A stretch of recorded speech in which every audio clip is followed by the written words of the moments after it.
आज हम एक प्रिय चरित्र पर आपको कहानी सुना रहे हैं। नारी नहीं नारंगी है, नारंगी नहीं सब रंगी है, ढके तो सब कर्मा और ढके नहीं तो नंगे की नंगी है।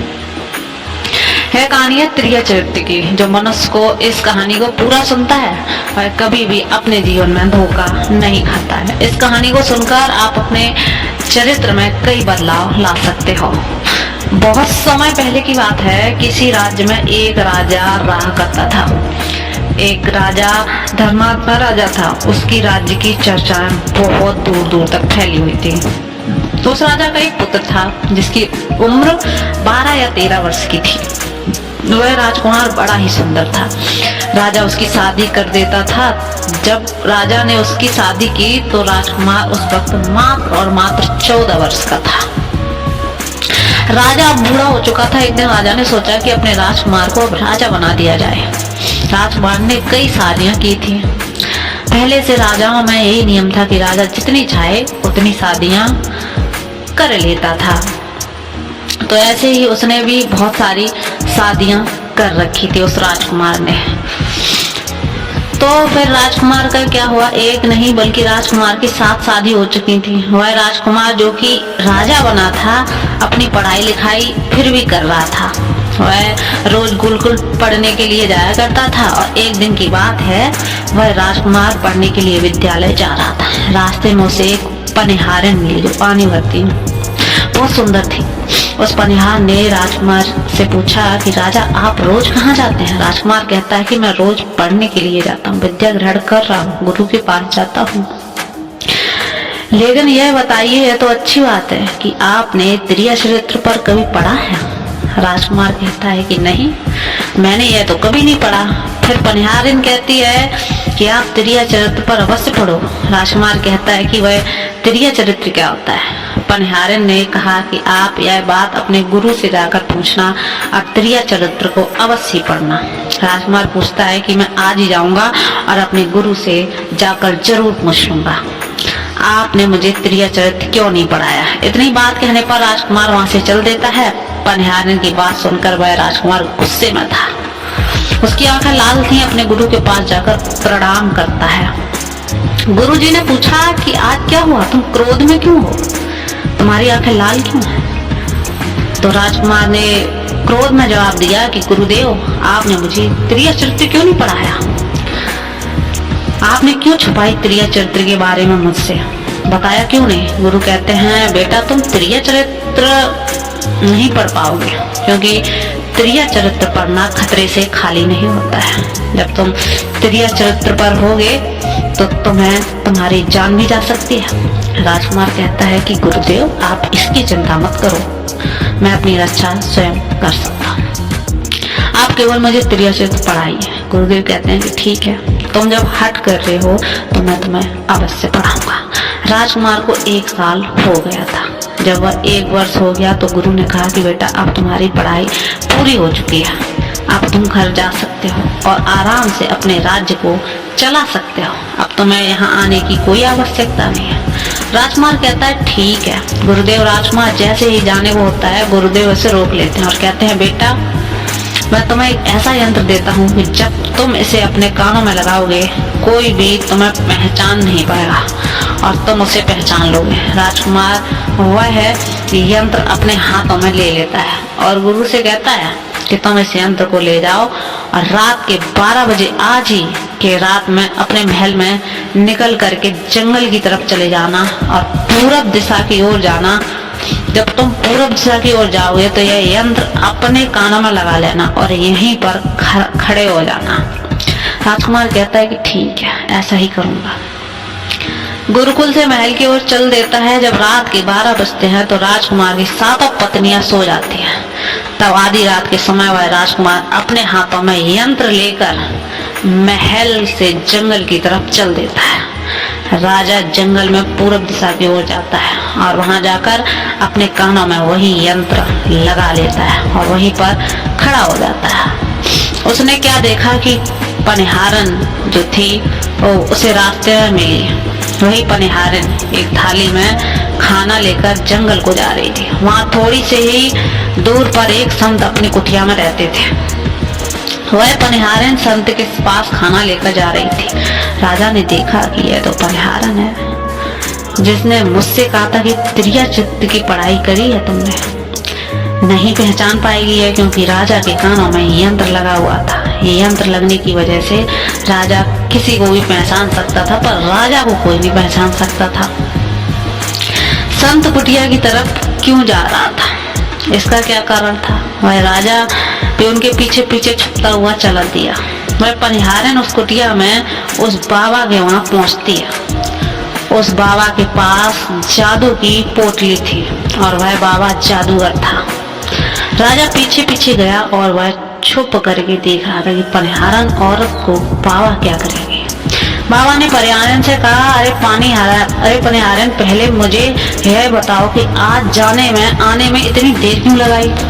हाथ जोड़कर पनिहारन कहने लगी, महात्मा जी, मेरा विवाह हो चुका है और मेरे पति मुझे लेने आए हैं, हमें इसीलिए लेट हो गया। अब मुझे वो लेकर चले जाएंगे, इसलिए हमें उन्हें सुलझाने में थोड़ी देर लगी और यहाँ आने में भी देर हो गई। बात साधु ने सुनी, उसका विवाह हो चुका है और उसका पति उसे लेने आया है। तो साधु कहता है, पनिहारन, इसका मतलब है कि तुम अपने पति के साथ जाना चाहती हो, हमारे पास फिर क्यों आई हो? पनिहारन कहती है, मैं आपके बिना नहीं रह सकती हूँ, मैं आपके बिना नहीं जी सकती। साधु कहता है कि पनिहारन, इसके लिए तुम्हें एक काम करना होगा। साधु एक बड़ा सा चाकू निकालता है और पनिहारन से कहता है कि पनिहारन, जाओ अपने पति की गर्दन काट दो, आ जाओ, अपने उस पति को मार दो जो तुम्हारे बीच में दरार बन रहा है। जब मैं तुम्हें रख लूंगा, तुमसे विवाह करूंगा, तुम्हें अपनी पत्नी बनाऊंगा। बिना कुछ सोचे समझे वह चाकू को ले लेती है और दौड़ती है अपने घर को। उसका पति सो रहा था, वहां जाकर अपने पति की गर्दन काट देती है। उसकी गर्दन को लेकर साधु के पास आ जाती है और राजकुमार ने उसके पीछे पीछे उसका सारा कारनामा देख रहा था। जब साधु ने देखा कि अपने पति को मार कर उसकी गर्दन यहाँ लेकर आई, साधु को बहुत गुस्सा आया और उसने लात मार दिया और कहा, भाग जाओ यहाँ से। जब तू अपने पति की नहीं हो सकती तो मेरी क्या होगी? जल्दी भाग जाओ यहाँ से। तुम मेरे पास दोबारा आई तो मैं तुम्हें जीवित नहीं छोड़ूंगा। साधु की यह बात सुनकर उस पनिहारन को ऐसा लगा जैसे उसके पैरों तले जमीन खिसक गई हो। फिर भी अपने पति की कटी हुई गर्दन को लेकर उसकी गर्दन जोड़ देती है और वहीं बैठ जाती है। इधर जैसे सवेरा हुआ, अपने पति के पास बैठकर रोने लगती है, चिल्लाने लगती, कहती है, देखो मेरे पति को किसी ने मार दिया रात में। उस पनिहारन का सारा कारनामा वो राजकुमार राजा देख रहे थे। इधर सारे गांव वाले पनिहारन के घर चले जाते हैं और उसके पति की लाश को लेकर गांव के बाहर जाते हैं दाह संस्कार करने के लिए, और पनिहारन भी पीछे से भागती हुई रोती हुई चली आ रही है। उधर राजा भी जा रहे थे, अपने राज में राजा बन चुके थे। पनिहारन भागते हुए चिल्लाती हुई पहुंची और कहने लगी, मैं सती बन जाऊंगी अगर मेरे पति के कुछ हो चुका है। ऐसे जीवन का क्या फायदा, इन्हीं के साथ सती हो जाऊंगी। राजा को उनकी बात सुनकर बड़ी हंसी आती है और राजा कहता है, प्रिय चरित्र जाने ना कोई और कसम मेरी के हुई सती।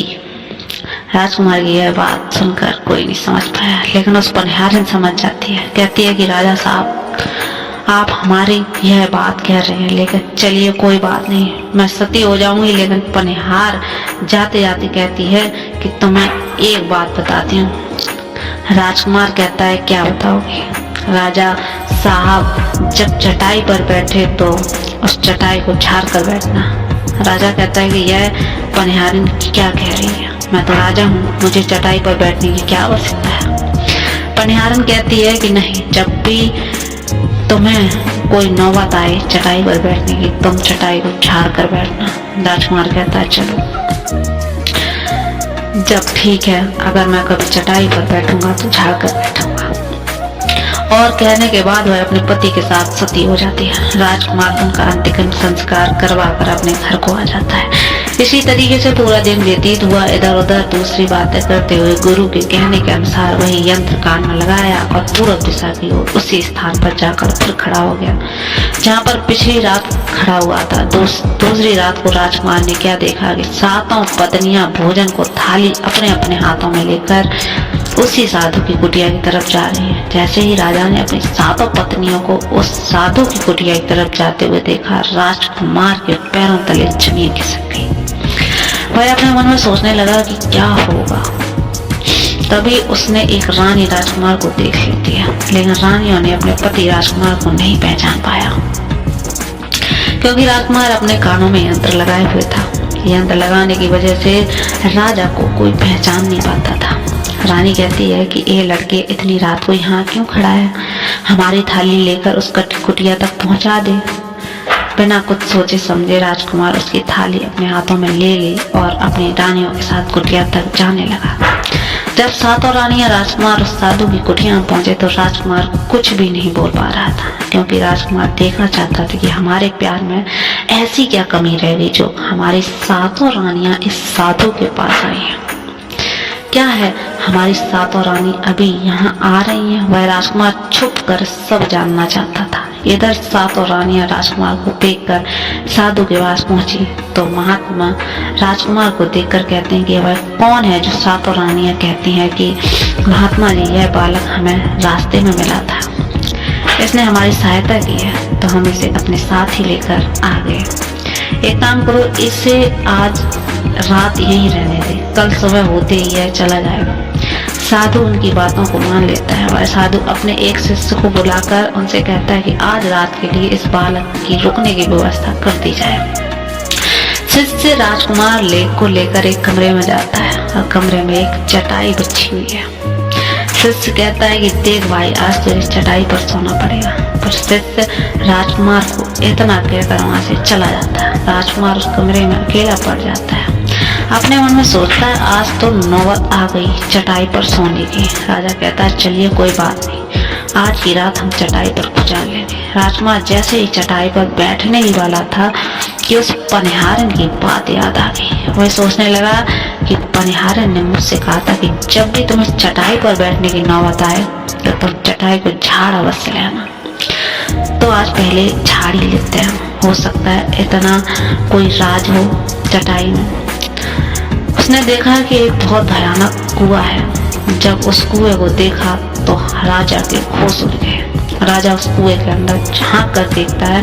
राजा को अंदर बहुत सारे कैदी दिखाई देते हैं, जिन्हें उस्तादों ने अंदर से कैद करके रखा था। उन कैदियों में से एक आदमी था, राजकुमार को पहचान लेता है। आदमी राजकुमार से कहता है राजकुमार आप यहाँ कैसे आ गए? राजकुमार कहता है धीरे बोल, नहीं तो सब पोल पट्टी खुल जाएगी। सभी कैदियों ने कहा कि राजा साहब आप यहाँ से भाग जाएं, नहीं तो यहाँ निकल नहीं पाएंगे, यहाँ से भाग जाइए, आपको भी यही हाल हो जाएगा जो हमारा है, आप भी यहीं फंस जाओगे, आपको भी पकड़ कर वह साधु इसी में डाल देगा, आप जितनी जल्दी हो सके यहाँ से भाग जाओ। राजा उस कमरे के अंदर गया तो अपने कान में यंत्र निकाल लिया था, और जब राजा वहां से भागा तो अपने कान में यंत्र लगाया, भूल ही गया। राजा भागते हुए उन रानियों ने और साधु ने देख लिया। रानियों ने जब राजा को भागते हुए देखा तो रानी कहती है ये तो हमारे पति हैं। महात्मा से कहती है कि महात्मा जी अब तो हमारी सारी पोल पट्टी खुल जाएगी, यह तो हमारे पति हैं। और वह भागे जा रहे हैं, उन्होंने हमें यहाँ देख लिया है, अब हमारा क्या होगा? वह साधु कहता है कि तुम यहाँ क्या देख रही हो, जल्दी जाओ अपने पति को पकड़ कर लाओ। रानियां राजकुमार को पकड़ने के लिए दौड़ी जाती हैं, लेकिन वह राजकुमार जो इतना तेज था कि वह अपने महल जा पहुंचा और घबराई रानियों के तो होश उड़ गए। फिर वापस उसी बाबा के पास आती हैं और बाबा से कहती हैं कि महाराज अब तो हमारे पति हमें जीवित नहीं छोड़ेंगे, हम जैसे ही घर जाएंगे वो हमें मार डालेंगे। तब साधु रानियों को एक जादुई कील देता है, कहता है कि जब तुम जाओ तो अपने पति को पहला पुछलाकर उनके माथे में यह जादुई कील घुसा देना, पति को ढेर बना देगा और तुम साथ मिलकर उसे मार देना, बस कहानी खत्म हो जाएगी और तुम 7 रानियां बच जाओगे। 7 रानियां तैयार हो जाती हैं। 7 रानियां साधु की बात मान लेती हैं और जादुई कील लेकर महल जाती हैं। 7 रानियां आपस में विचार करती हैं कि राजा सबसे ज्यादा प्रेम सबसे छोटी वाली रानी को करते हैं, तो वह 6 रानियां मिलकर जादू वाला कील छोटी रानी को दे देती हैं और कहती हैं यह लो तुम्हारा काम है, तुम किसी भी तरह राजकुमार के सर में यह कील काट देना। छोटी वाली रानी कहती है ठीक है। छोटी वाली रानी कील लेती है, तब राजा ने उन 7 रानियों को आते हुए देखा। क्रोध में कहा कि पहले तुम यहीं रुक जाओ, पहले मुझे यह बताओ कि हमारे राज्य में और हम में ऐसी क्या कमी थी और तुम आधी रात को उस साधु के पास जाती हो, इसका कारण क्या है? पहले तुम मुझे यह बताओ। 7 रानी हाथ जोड़कर कहती है, महाराज हमें माफ कर दीजिए, हमें लगता है कि साधु बाबा ने हम पर कोई जादू टोना कर दिया था, इसलिए हम गलती हो गई, आइंदा ऐसी गलती कभी नहीं होगी। छोटी रानी ऐसी बातें सुनकर राजा उनकी बातों को मान लेता है, क्योंकि वह राजा छोटी रानी से बहुत प्रेम करता था। वह राजा सोचने लगा कि शायद उस बाबा ने ही इन पर कोई जादू टोना किया होगा। अपनी 7 पत्नियों को माफ कर देता है, कहता है ठीक है तुम अपने कमरे में चले जाओ। सबसे छोटी रानी, जिससे राजकुमार बहुत प्रेम करता था, राजकुमार को खाना खिलाती है, राजकुमार को सुला देती है। राजा सो गया। 6 रानियां भी आ गई। सबसे छोटी रानी ने वह जादुई कील निकालती है और राजा के सर में घुसा देती है। छोटी रानी ने कील जैसे ही ठोकी, राजा पूरा तेजी से उठा लेगा। इतने समय में वह ढेर बन चुका था। अब उस राजा में इतनी शक्ति नहीं थी कि उन रानियों को मुकाबला कर सके। वह 7 रानियां उस राजा को पकड़ने लगी। राजा फिर भी हिम्मत नहीं हारा और महल की खिड़की से कूदकर राजा भागते भागते अपने गुरु के पास पहुंच गया। कहने लगा, गुरुजी मुझे माफ कीजिए, मेरी जान बचाइए, नहीं तो मैं मर जाऊंगा। गुरु कहते हैं, बेटा मैंने तुमसे कहा था कि तुम तिरिया चरित्र मत सीखो, इसमें जान भी जा सकती है, देखा नतीजा। राजकुमार कहते हैं, गुरुदेव मुझे माफ कर दो, जल्दी मेरी जान बचाओ, नहीं तो मैं मर जाऊंगा। मेरी पत्नी ने मेरे सर में जादुई कील ठोकी, जिसकी वजह से मैं ढेर बन चुका हूँ। हे गुरुदेव, जब ध्यान से देखा तो कहा यह कील है जो साधु ने दी है, तो मैं अब नहीं बचा सकता। राजकुमार कहता है, नहीं गुरुदेव ऐसा मत कहिए, मैं आपका शिष्य हूँ, आपका कर्तव्य मेरी जान बचाना, तो अब आप ही के हाथ में। एक उपाय करो। राजकुमार कहता है, क्या उपाय है गुरुदेव? कहते हैं कि तुम्हें तोता बना देंगे हम, और तुम्हें तोता बना देंगे और तुम सुखवादी जाकर रहना, क्योंकि सुखवादी नहीं चलता है, और तुम्हें जब बहुत प्रेम करने वाली स्त्री मिलेगी तो तुम्हें पुनः राजकुमार बन जाओगे। वह राजकुमार कहता है, ठीक है गुरुदेव, आप हमें तोता बना दीजिए। तो वह गुरुदेव उसे तोता बना देता है। तोता बनने के बाद वहां से रोज सुखवादी, जहाँ पर बहुत सारे तोता रहते थे, जाकर रहने लगता है। 7 रानियां उस राजकुमार को खोज रही थी। जब राजकुमार नहीं मिला तो फिर से उस बाबा के पास जाती और कहती कि हे बाबा, वह रात को राजा भाग चुका है, आप अपनी पोटली निकालिए और देखें कि वह कहाँ है। महात्मा अपनी पोटली निकालता और देखने लगता है कि राजकुमार तोता बनकर सुखवादी बात रानियों को बताता है। तो रानियां कहते हैं, स्वामी अब क्या करूं? साधु कहता है कि अब तुम अपने राजमहल में जाओ और जाकर के घोषणा कर दो कि जो भी तोता पकड़ कर लाएगा उसे 500 सिक्के सोने के इनाम दिए जाएंगे।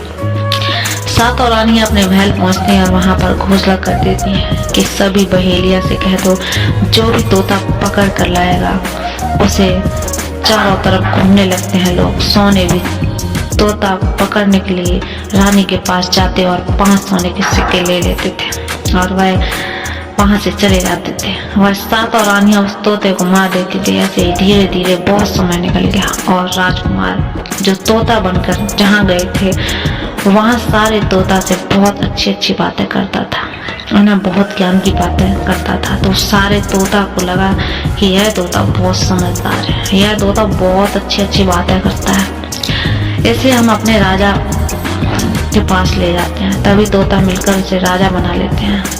राजकुमार सभी तोता को राजा बना जाता है और वहीं छुप कर रहने लगता है।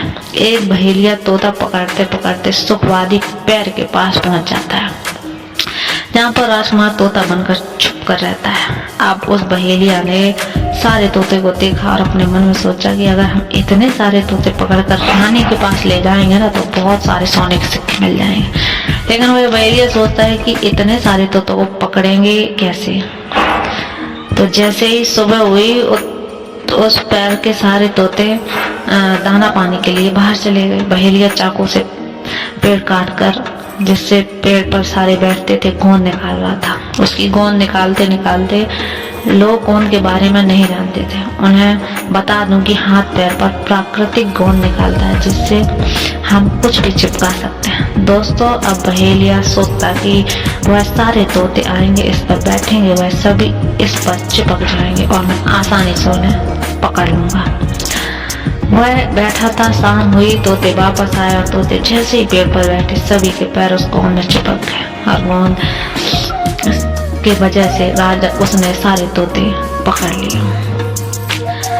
आप कुछ भी सोचो, सबको बाहर निकालो, नहीं तो सुबह बहरिया आएगा और हमें पकड़ ले जाएगा। राजकुमार कहता है कि तुम बिल्कुल चिंता मत करो, सुबह वह बहेलिया आएगा जो तुम सभी ऐसा करना कि बहेलिया को लगे कि सारे तोते मर चुके हैं और सभी तोते को पैर से छुड़ा कर नीचे फेंक देगा, सभी उड़कर भाग जाना। सभी तोते कहते हैं ठीक है गुरुदेव। सुबह होते ही बहेलिया के पास पहुंचता है और लटके मिलते हैं सारे तोते। बहेलिया सोचता है कि अरे यह तो क्या हो गया, सभी मर गए, अब हमें सोने के सिक्के कैसे मिलेंगे। फिर बहेलिया ने सोचा चलो अब यह छुड़ा देता हूँ। बहेलिया पैर पर चढ़ा और छुड़ा देता है, सबको फेंकने लगता है और जैसे ही तोते नीचे आते हैं और सब उड़कर भाग जाते हैं। बहेलिया ने सोचा रे है क्या हुआ, इस पर तो सिर्फ एक ही तोता था जो मरा लटका हुआ था और जीतने तो मैंने सारे तोते छुड़ा दिए और सारे तोते भाग गए। इसका मतलब है सारे तोते ने मिलकर मेरे साथ धोखा दिया है। वह राजकुमार को जो बता रहा था तोता बना हुआ था, वह सिर्फ पेड़ पर लटका हुआ था। बहेलिया कहता है कि यह सब तुम्हारी चाल है, चलो अब मैं तुम्हें लेकर जाऊंगा और रानी के हाथ बेच दूंगा, मुझे 5 सोने के सिक्के मिल जाएंगे। और इधर वह बहेलिया उसे तोते को बचाने के लिए रानी के पास जाने लगता है। रास्ते में तोता कहता है राजकुमार बहेलिया से कहता है कि तुम मुझे कहाँ ले जा रहे हो। बहेलिया कहता है तुम्हें बेचने के लिए रानी के पास ले जा रहा हूँ। अरे मैं तुम्हें वहाँ बेच दूंगा जो तुम्हें 5 सोने के सिक्के मिल जाए। राजकुमार कहता है कि मैं तुम्हें 500 सोने के सिक्के दिलाऊंगा। तुम मुझे 500 सोने के सिक्के कैसे दिलाओगे। तोता कहता है राजा सुखवादी वहीं बेचो, मूल मैं स्वयं बताऊंगा। बहेलिया उस तोते की बात मान लेता है और रानी के पास बेचने की जगह राजा के राज्य के मेले में तोते को बेचने चला जाता है। और राजा के राज्य में वह नियम था, अगर किसी व्यक्ति का सामान शाम तक नहीं बिके तो वह राजा स्वयं आकर उसे खरीद लेता था। बहेलिया उस तोते को लेकर बाजार में पहुंचा हुआ था। जब कोई व्यक्ति उस तोते को खरीदने आता है तो पूछता है कि कितने का है। बहेलिया कहता है तोते के दाम स्वयं बताओ। वह तोता दाम इतना बता दिया कि कोई भी उसे खरीद नहीं पाता था। करते करते शाम हो गई, दुकान लेकर चले गए, दुकान जरूर उजड़ गई, बस एक बहेलिया उस तोता वहां रह गया। इधर राजा ने अपने सिपाहियों को आदेश दिया कि जाओ देखो किसका सामान नहीं बिका है। तो वह बहेलिया था, सिपाही बहेलिया को लेकर तुरंत आ गए। कितने में बेच रहे हो। तोता राजा ने उससे कहा 500 सोने के सिक्के दिए मुझे खरीद पाएगा। उसे तोते की बात सुनकर एक सिपाही आश्चर्य पड़ गया और सोचता है कि यह तोता अपना मूल्य खुद ही बता रहा है। सिपाही राजा के पास जाते हैं और राजा की सारी बात बताते हैं। तोता लेकर बैठा हुआ यह तोता अपना अमूल्य स्वयं ही बता रहा है, इतना महंगा बताता है शायद इसलिए इसे कोई खरीद नहीं रहा।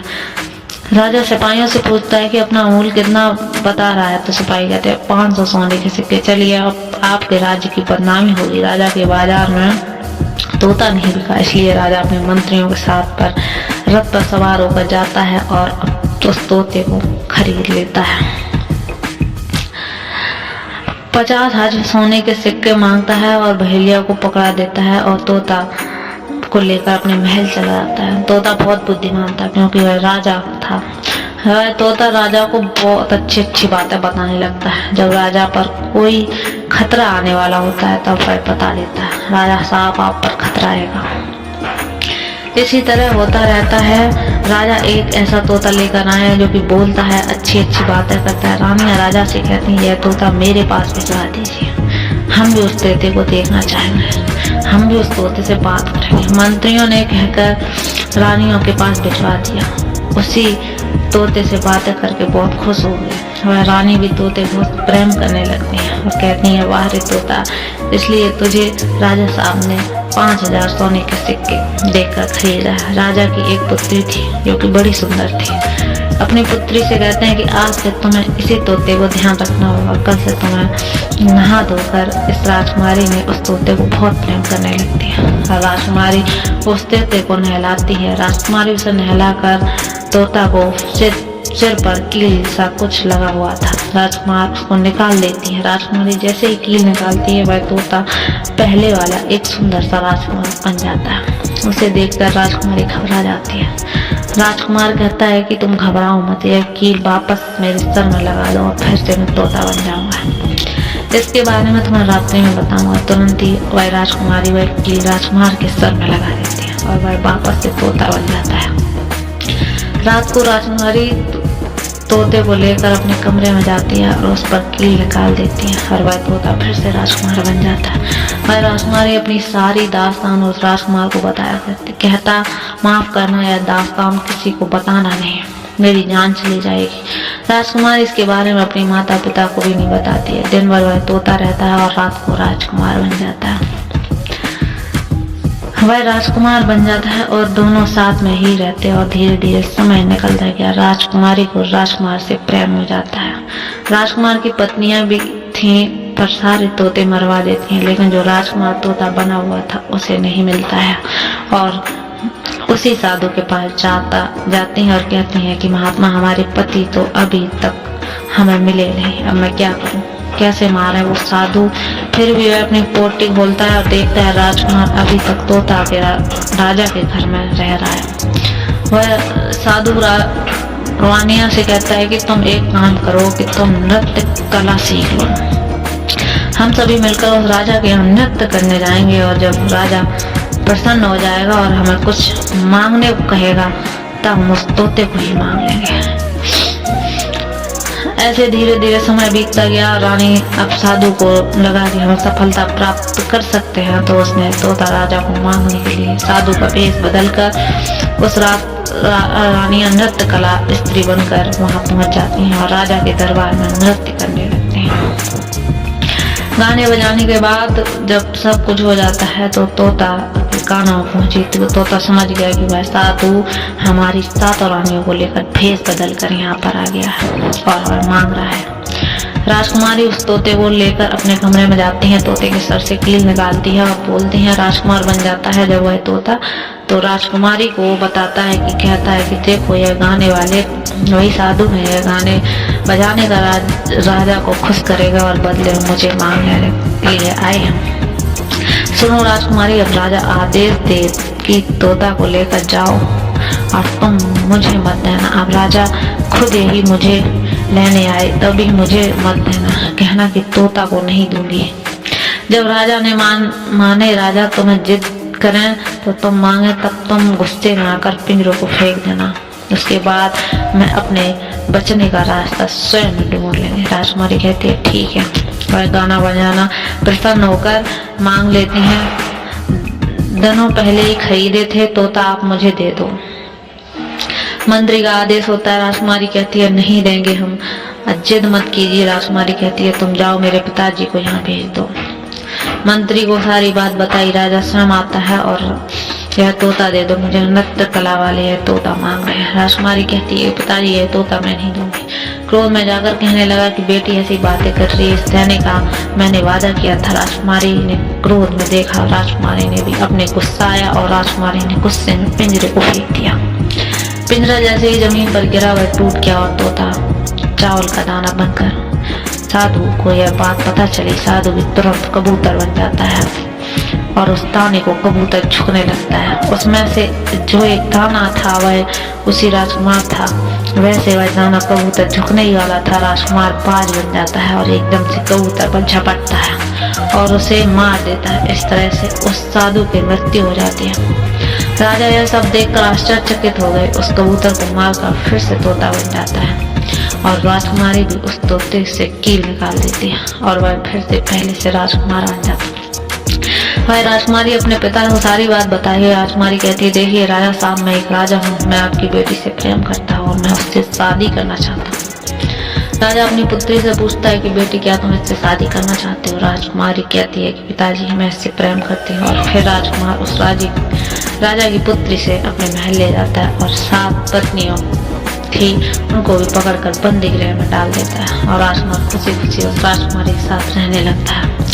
दोस्तों, जब कोई स्त्री कभी कभी किसी परिस्थिति में चतुराई या चालाकी दिखाती है या दूसरों को बेवकूफ मानती है तो कोई अभिनय ढोंग या पाखंड करती है तो स्त्रीय चरित्र कहते हैं, जिसे पढ़ने के बाद राजा को अपनी जान बचाने के लिए क्या क्या नहीं करना पड़ा, क्योंकि राजा को स्त्री के त्रिय चरित्र की पूरी जानकारी हो चुकी थी। कैसे जब एक स्त्री को अपने स्वार्थ देखने लगता है तो अपने लोगों को भी बेवकूफ बनाकर अपने स्वार्थ को पूरा करती है और उसके साथ रहने वाले लोगों को इसके बारे में भनक तक नहीं रखती है। स्त्री त्रिय चरित्र की खेल कर रही है। दोस्तों, आज के टाइम में हर दूसरा लोग त्रिय चरित्र कर रहा है, इसके अंदर थोड़ा सा भी स्वार्थ है। इसलिए दोस्तों, जो आपको दिल से करीब है उसके बारे में पूरी जानकारी रखिए, उनके अंदर खुद को कोई स्वार्थ तो नहीं छुपाया, और अगर ऐसा है तो आप थोड़ा दूर ही रहिए, क्योंकि ऐसे में आपको जिंदगी के हर एक कदम पर